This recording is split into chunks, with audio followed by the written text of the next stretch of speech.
everybody, this is Alyssa from Ink Arts and Crafts, and today we are here for my final, and this is, I actually had to go through and count, this is actually the 7th and final Hooks and Needles box. So this is I did 7 of these, and I realized I'm like, I haven't actually worked on any of these in a while, so I'm going to stop ordering them. They've literally had been sitting around for a hot minute, but I need to actually work on them. So I canceled my subscription because I have not done them, but since I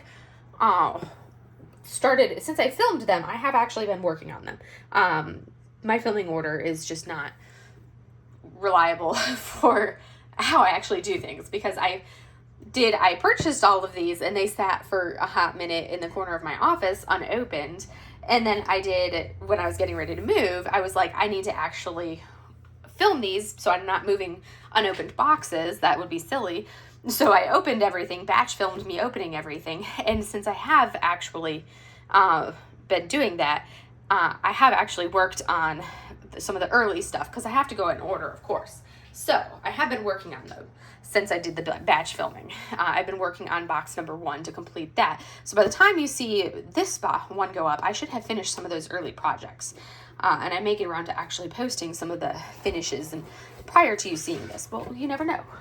Sushi has just taken it upon her to try to climb up the inside of like the door jamb, like a toddler would. She's trying to climb up the inside of a door jamb. She's silly cat, mind you, silly thing. So this is the final box, and I may at some point decide to like renew my subscription for these to kind of at some point when I finish all the projects and go from there. But we're going to take a look at my 7th and final box. So here's our magazine. We've apparently got some lavender, and then we've got our skeins of yarn, and maybe and no hooks. So maybe the hooks that I would use for this I already own, because they've already sent them. That would be my suspicion, is they've already sent me the hooks, so they do not need to send me the hooks all over again, which would make sense, because why send me something that I already have? So we're going to take a look at it. Here we go. So we have our table of contents. Again, they've given me patterns for 3 projects: a beginner pattern, an intermediate one, and an advanced one. So we're going to take a look at what it is. And they did say that the yarn color may vary. Yes, they showed kind of a lavender color, and then this is like a peachy kind of color and not the lavender, which I'm fine with this. It doesn't bother me. It's not an atrocious brown, so I'm happy with that. So we have our Cotton Blossom yarn, and it does also say, like with our last box, that the color, that the 3 skeins of yarn won't be enough to do all 3 projects. And that's fine, because you can, I mean, how many of us, once we start doing some kind of crochet thing, all of a sudden we have way too much yarn, right, Nicole? We have way too much yarn. So we have our Cotton Blossom yarn, we have our lavender satchel gift, and then we have our instructions. So correct, we do not have any more like crochet hooks, because we probably already have those. So what do we get? We have a lavender sachet. So now we can have some calmingness. So we've got some lavender sachet to have some serenity wherever we stitch. That's kind of cool. That's kind of neat. So we can stash it wherever we want, like in your yarn bag or wherever else. So this is going to talk a little bit about blocking. That's kind of cool. Types of blocking, steam blocking, spray blocking. Interesting. I'll have to read that, because I don't know what blocking is. Blocking is the process of shaping and setting your finished pieces into their ideal dimensions and form. It's like giving your projects a spa day. They look refreshed with stitches neatly aligned and edges crisp. Whether it's a lace shawl with open work that needs to breathe or a sweater that needs to fit just right, blocking is your go-to finish. Okay, so it's kind of making sure everything looks just right, and it's the finishing touch. So this yarn is a Cotton Blossom, and it is, again, from Portugal. It's light and durable. Ideal for everything from cozy sweaters and spring scarves to charming cases and coffee sleeves. So we have 149.5 yards of yarn, and this one is a really pretty color. I like that color. And we have 3 projects for this one that we can do. So we have a cozy nook hanger. So this is what the cozy nook hanger looks like.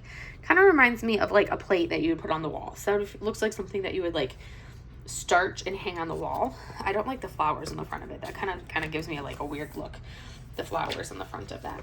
So this is kind of something pretty little something to hang on the wall.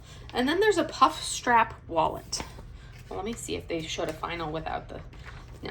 But there's a puff strap wallet. That's cute. I like that. That's just like a little bit of something to throw just a handful of things in, that's really cute. So it's kind of like a little accessory wallet. I like that. That's cute. I like it. I think I want to make that one.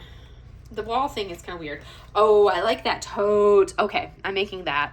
And I like that pattern. It says it's an advanced pattern. But it's only 4 out of 5 yarn balls. But that is pretty. I like it. Oh, that is pretty. Okay.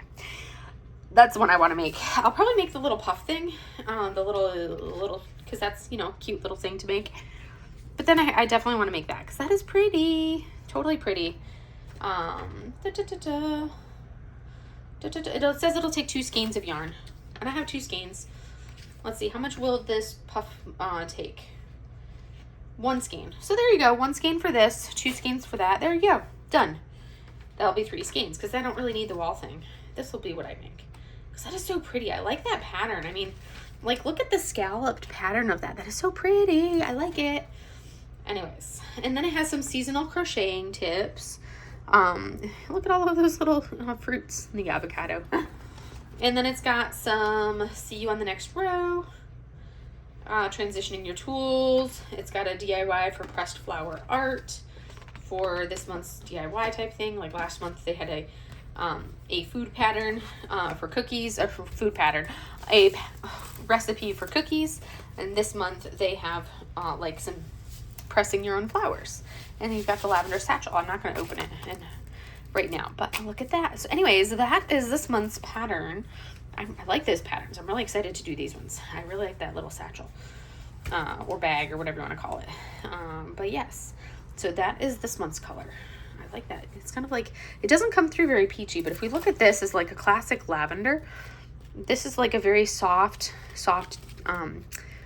pink. It's not like my skin tone is, it's like a pink. It comes through tan, but it's a very light, subtle pink tone. It does not come through well on this camera, but it's a really pretty color. Very subtle, very pretty, very demure. Anyways, that's all I have for you guys for today, and I will see you guys in the next video. Have a great day, everybody. Bye.